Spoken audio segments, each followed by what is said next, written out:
5, 4, 3, 2, 1. Hey, welcome to The Art Of. We are live, and I have a wonderful guest for you tonight. This is The Art Of Empowerment Through Dance, and my guest tonight is Angel Roberts. So for everyone joining, make sure that make sure that you guys post your questions for Angel. Thank you so much for coming. Hey guys, hey everybody. We're at her amazing studio here in Daniel Island in Charleston, South Carolina. I mean, being here at Peace Love Hip Hop, the energy, the vibrance, the passion just pops off these walls. So we hope so, yeah. Tonight we're gonna go into the story, Angel's story, how she got to where she is here today. And we'll also go into the mission of Peace Love Hip Hop, not just as a business, but as a national movement. So let's kick off and share with everybody your story as a whole. So how did you get here to this studio? I know you've got a wildly wonderful journey. It's an awesome journey. I have to say that, my mom is my biggest inspiration. She was like the OG of entrepreneurs, if we're really going to talk about, entrepreneurs, and she's still killing it today, and constantly inspiring and motivating people, and she's so awesome. But watching her watching her as I was growing up was such an inspiration. But she was a dance teacher, and she started a dance studio when I was a baby. Well, actually, when I was like 3 or 4 years old, she started a dance studio, and that's where I grew up. I grew up in the dance studio. Every single day after school, I'd come and do my homework and take class. And, I would take every single class that she offered. I was, 6, 7, 8 years old, and I would take class with the teenagers, and I would take class with the little ones, and I would take baton, and I would take clogging. What type of dance studio was it? It was everything. It was a really traditional dance studio, tap, jazz, ballet, acrobatics, contemporary, a traditional dance studio. And back then, people weren't really teaching hip hop in studios. So I didn't really know about it, and I'll get into how I learned about hip hop. I mean, we didn't have YouTube, and we didn't, Thank goodness. I know. We didn't really have that, we had, oh gosh, what was the show? I'm losing the name of it right now. Where Star Search. Oh yes. Yeah, Star Search that Beyonce was on. So we that would was look our forward. So You Think You Can Dance. That was it. Yeah. And it was once a week, and if you missed it, you missed it. You were out of luck. And sometimes there might be dancers on it, sometimes not. You don't know. And so that's kind of where we would get it. Is Star Search, and wherever we could find it, at that time. So. So I grew up in a dance studio and watched her grow her dance studio. And then she decided, and we'll get into her story just a little bit, but she decided that there was not enough of an outlet for dancers, because we would dance and practice, and almost more than any other sport. We're in the studio 9 months out of the year, sometimes more. We don't have a season. Our season is all the time. We're on all the time. And so she started a dance competition. She wanted a place for dancers to be able to go and to compete against each other, and to grow and meet other dancers, and to travel and to be able to do all that kind of stuff. Because my brother was playing travel basketball, travel soccer, and doing all these amazing things. And here I was working probably twice as hard, and not really being able to have that same experience. So she started a dance competition. So really, basically, my whole life has been about dance. Absolutely. I do know about dance, and thanks to my mom and the dad. business of dance too. Yeah. So, but now you haven't been a dance instructor and a studio owner no. all your life. You have quite a storied past. Very creative. Yeah. So anyway, I decided, my senior year in high school, that I probably didn't want to pursue a professional career in dance. I loved it, and we had lots of friends. Lots of my mom's friends were professional dancers, and they were living in New York City and dancing on Broadway, and that's kind of what they did back then as a professional dancer. That was definitely the route, and they were working really, really, really, really hard, just hustling. And I thought, all right, I don't know. And so I went to school to be a clothing designer, a fashion designer, and thought, I'll take that route and I'll go that route. And because I loved creating costumes in the studio. I loved working on all the costumes at such a young age. I learned how to sew when I was 13, and I was like fully sewing and that kind of thing. So that was really my passion at that time. So anyway, went to school, got a degree in clothing and textile design, moved to Los Angeles because I got an internship on a film, and I didn't even really know, especially growing up in the South, it's like, you don't really know that like being in the film business is a path that you can pursue. Right.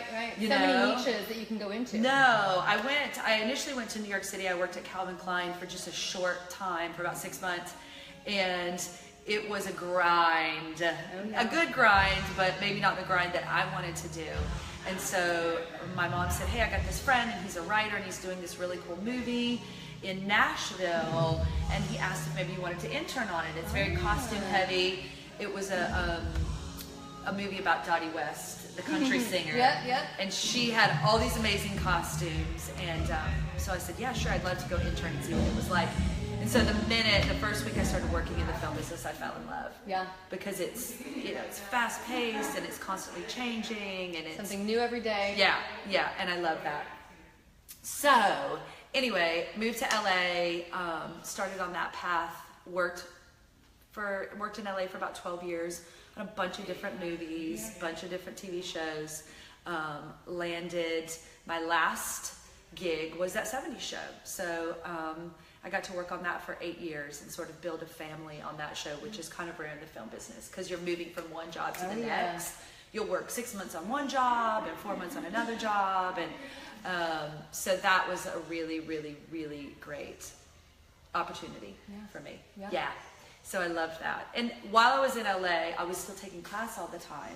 So I was still going to Millennium and Edge and taking class from all these other dancers. And was it more kind of dance that you were doing with your mom's studio, or were you dabbling in hip hop yet? I was dabbling in hip hop, and I have to backtrack a little bit to how I found out about hip hop. When I was in college, I wanted to go volunteer at a Boys and Girls Club. And I knew that I had the skill and I could teach dance. And so and I started working for my mom and teaching dance for my mom since I was about 12 years old. So I went to the Boys and Girls Club, and they, I was teaching them jazz and kind of funky jazz and whatever I kind of thought that was at that time with sort of my spin on it. And so they were teaching me hip hop, or just the basics of hip hop. So a lot of the kids there were breakdancing and that kind of thing. So we had a kind of give and take relationship. And I worked with him for 4 years while I was in college, and we put together a sort of hip hop troupe during that time. So anyway, that was kind of the roots of that. And so I continued taking when I moved out to LA, because I knew that, some reason dance was always going to be in my life. Absolutely. Yeah. Part of your DNA. Yeah. So you left that 70s show. Did you come straight back here? Did you start dancing out west? Where did this journey where did your passion for having, I know it's from your mom, but how did that business model start to grow in your head? Yeah, well. What made you come back here? Well, my husband and I, we were kind of toying with the thought of leaving LA, although I love LA. To anybody out there in LA, I love it. But if you live there, you also have a love-hate relationship with LA. And as my kids were getting a little older, and I was taking my daughter to dance class, and it was just apparent that life is it's a little bit harder.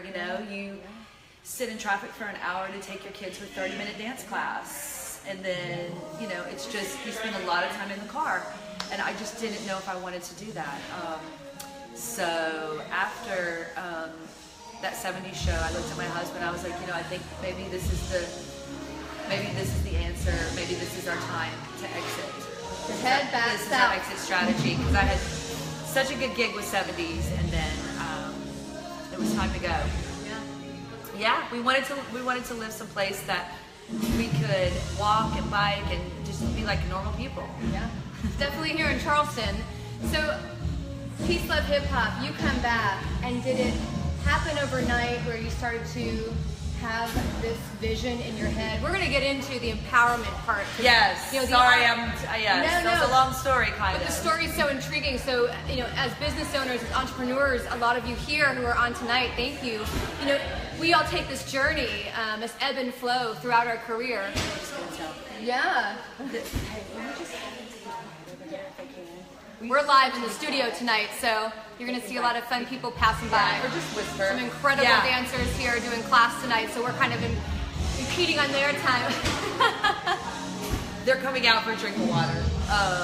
But coming back here, going through all of these career changes, Peace Love Hip Hop, this brand, this business model, how did this kick off? Well, I moved back, and just like any business starts, I think, and I hope, for most businesses, it's like you see that there is a need that needs to be met, and so that is what I did. I was like, well, no one's really teaching hip hop. This was 10 years ago. No one was really teaching hip hop in Charleston, and I really wanted to do that, and I really wanted my kids to have that experience. I mean, really, it boils down to, for a lot of us too, it's about your kids. Absolutely, yeah. And it's about your family, and it's about giving them something that doesn't exist, so you want them to have it. So I really wanted my girls not only to just have hip hop, which is really secondary to obviously the big picture, but I wanted them to have a community and an experience, and a family. And so I knew I had that at my studio, and I wanted to give that to them. I wanted to give that to them.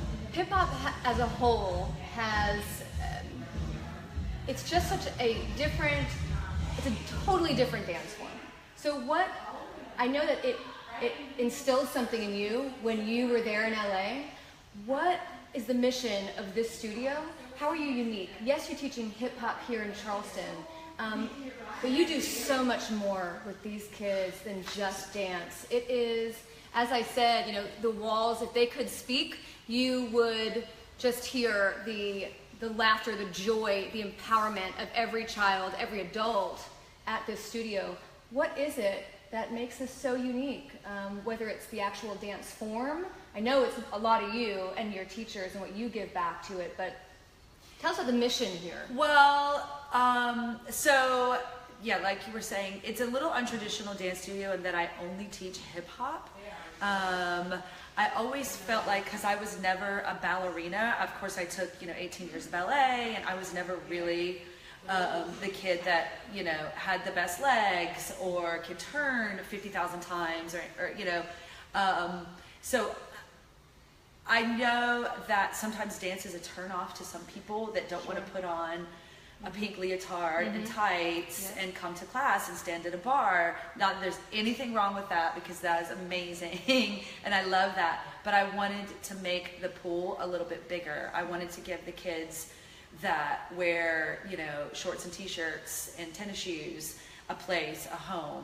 Just because they wouldn't put on a leotard doesn't mean that they can't dance. Right. And so I just feel like hip hop does that. It just it doesn't discriminate. Not that any other form of dance does, but it doesn't discriminate. It's all shapes and sizes, and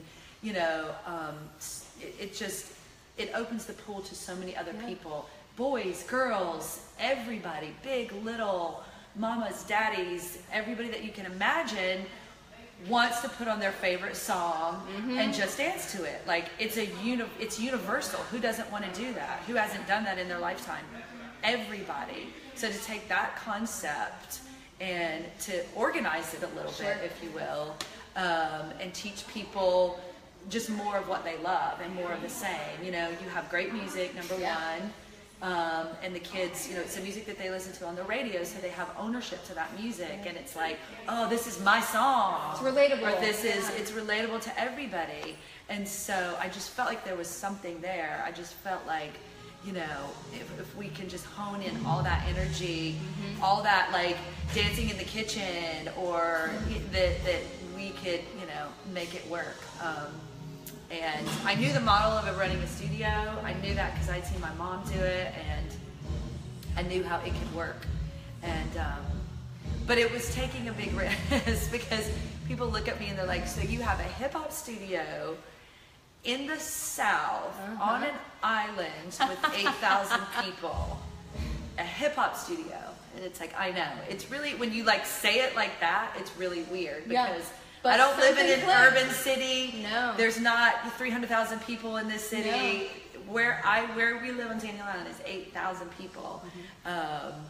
And so, anyway, I tested the waters, and I had one class, and there were 10 kids.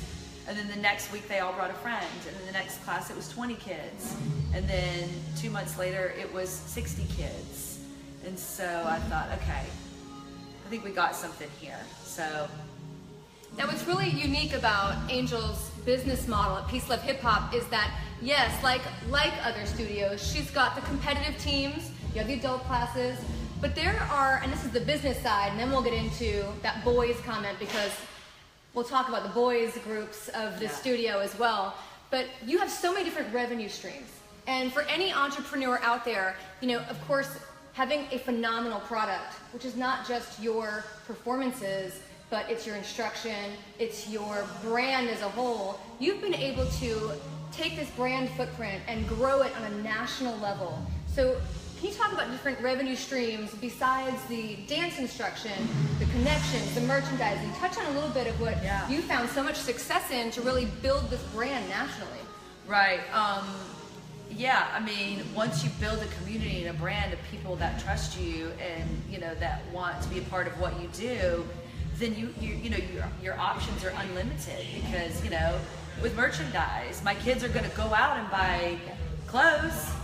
Why not buy clothes that represent something that they love, you know? So yeah, we have adult open classes, we have kids classes, we have a preschool program, we have a boys program, we have a breakdancing program, we have merchandise, we have birthday parties on the weekends. Our studio is fully booked with birthday parties that are so much fun. We do Mom's Night Out, we do, think what else we do. Well, you also teach all over the country and at various conventions. Yes, so we take Peace Love Hip Hop on the road, and so 8 weekends out of the year, I'm teaching in different cities over the United States as well. And what I've really tried to do, when we talk about building a brand, like, you know, so many people, I think, and I don't want to say it's a mistake, but they build, and I did it in the beginning, they build it around themselves, and it's so personality based. Right. And of course I did that in the beginning because you just can't help it. You know, people want you, they want you. And so what I've really tried to do the past, you know, 4 or 5 years is to focus on us as a whole. Right? It's not just about me, because one day I'm not going to want to get up and teach class for 5 hours. Right. And that day's coming. But, no, I'm just kidding. Not every day. No. So then you have to hire great people. Yeah. And that's, I think, such the key, too. People that see your vision and your mission. And so you are, now it's, you know, not Angel's coming to teach, but Peace Love Hip Hop is coming to teach. And whatever version you get of that is going to be amazing. Yeah. We 100% guarantee it. So whatever class you take, it's going to be incredible. And it's not just about, hopefully, you know, you have your favorite teachers, of course. Of course. But, and also that's another, like in building the brand, if I was going to do anything different, it's hard to not have a personality-based company, but always kind of think about that. Because like one day, you may want to take a day off. Absolutely. Or a week. Absolutely. Yeah, build your employees, your clients to be raving fans, your employees to embody that culture and be able to impress it upon wherever they go, even when you're not there. Yes. And I think that you've done that. Now, going back to the title of this series, this segment tonight is The Art of Empowerment Through Dance. And this studio, as I said, the passion that is exuded through every individual, whether it's the youth programs or the adult programs. I popped in last night to do my first adult class, and it was wild. She killed you. Oh, she killed me. I was sweating. Kim, you got me, girl. Kim. But even I felt it. You just unleash, you let go. The culture is here. The spirit is so palpable. You know, we're sitting here, and the reason we chose this spot is because behind us are pictures of hundreds of your kids. Yeah. Your competitive teams. We also have some trophies here. This was one of the most, I guess, awarded seasons you've had. I think it was. Yeah. I think it was. We won a lot. What really got me this year was that at one of the competitions, it wasn't about winning first place in almost every division. It was about one of the technical awards that you had won. And during your acceptance speech, you said, this is really powerful to win a technical award for hip hop. because so often it's given to the ballet studios Yes. or Yeah, contemporary. Yeah. Yeah. And I think people sometimes brush hip hop off as just like, oh, it's just, whatever. People, and I think, honestly, too, think people don't really know what it is, and they judge it before they even know what it is.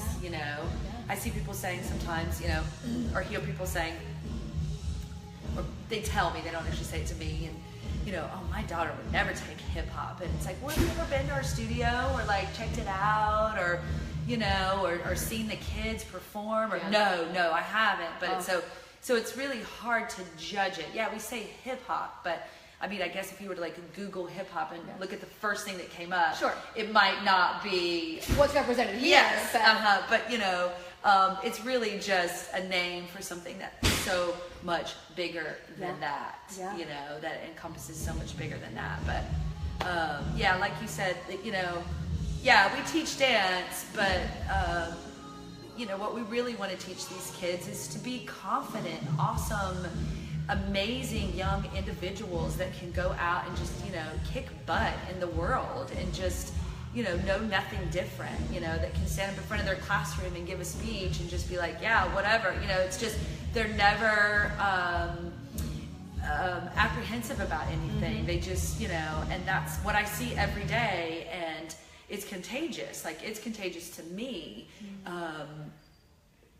We all sort of embody that, and it's really kind of an incredible feeling when you come in here, these kids, and they're just like, so cool. Like, they're so cool. I can't even live up to how cool some of they are sometimes. It's tough.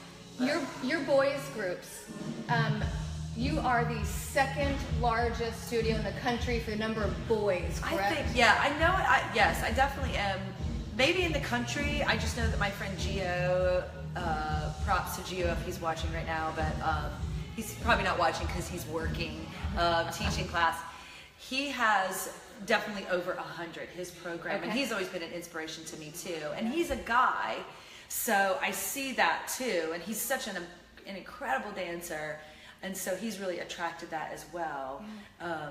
But I've, for the first 7 years, I was the only teacher.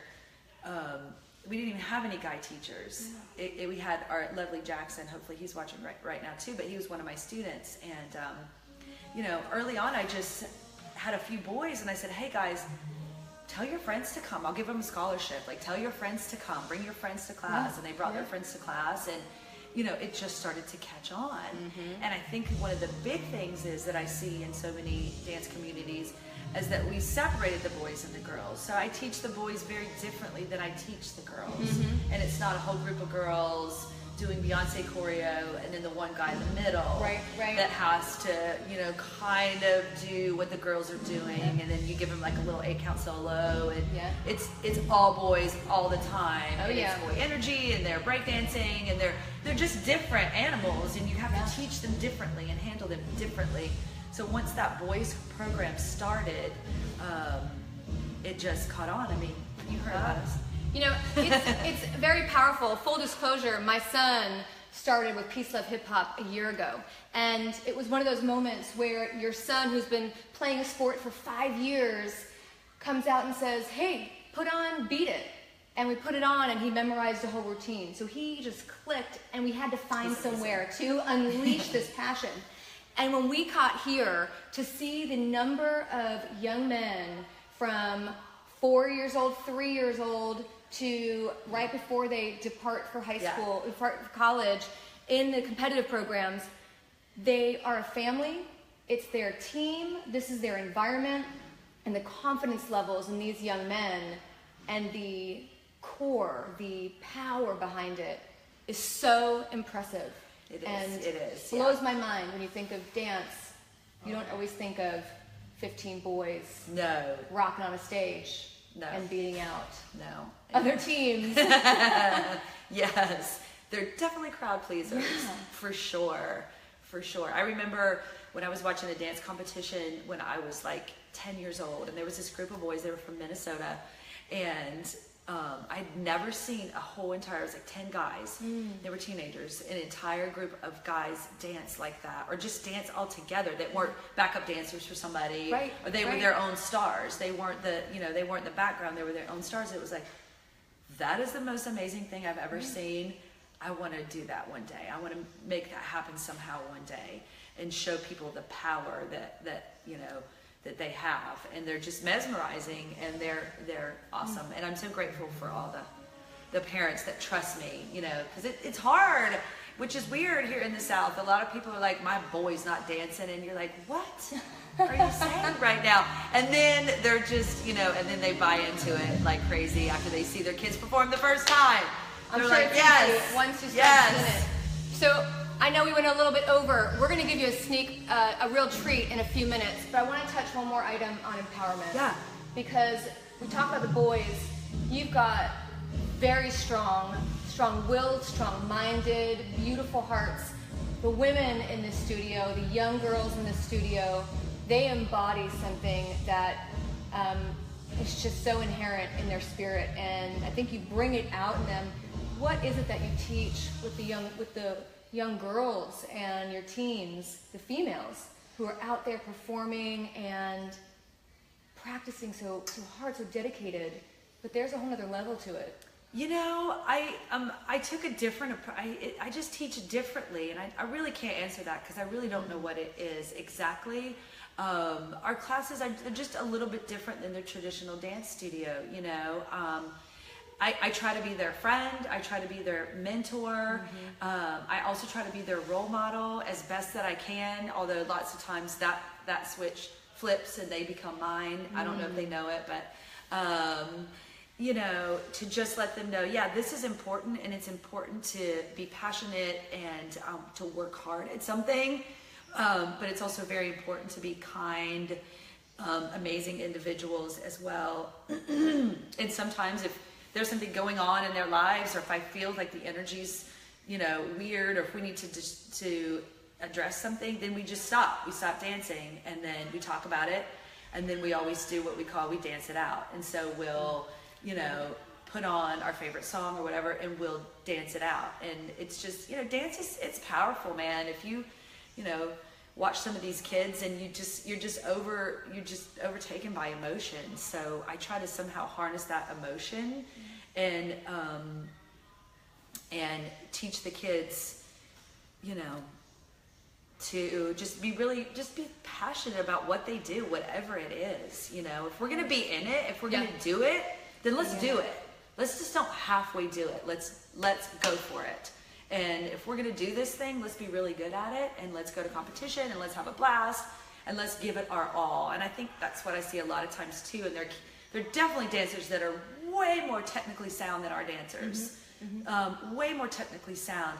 But I don't know, and I'm biased. Is our kids are just so fun to watch because they put every ounce and every pore into their body. They just go for it, and you feel that, that energy is give and take. So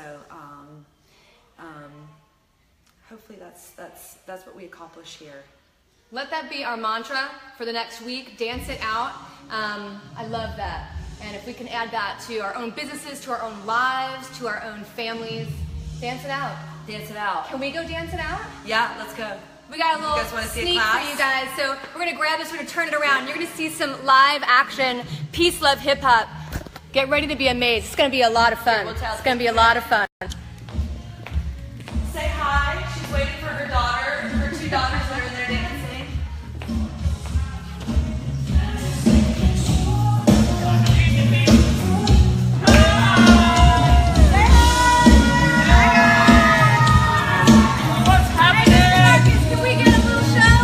Absolutely. All right. Hey guys, we're on Facebook Live with the Art of Empowerment Through Dance, and I see a lot of familiar faces in here, so get ready to show all these viewers just how powerful this is. All right, y'all. Let's get it. Pull out, guys. Let me see it.